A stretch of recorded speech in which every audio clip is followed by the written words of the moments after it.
হায় হায় এলাকায় কেমনে মুখ দেখাবো।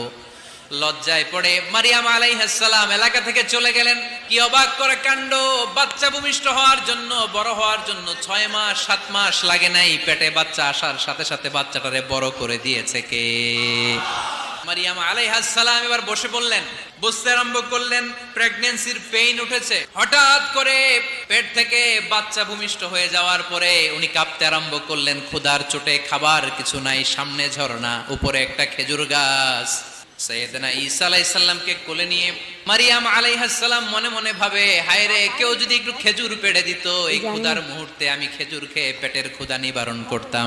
রব্বুল আলামিন মারিয়ামকে উদ্দেশ্য করে আয়াত নাজিল করে দিলেন, হুজ্জি ইলাইকি বিজিযআইন নাখলা।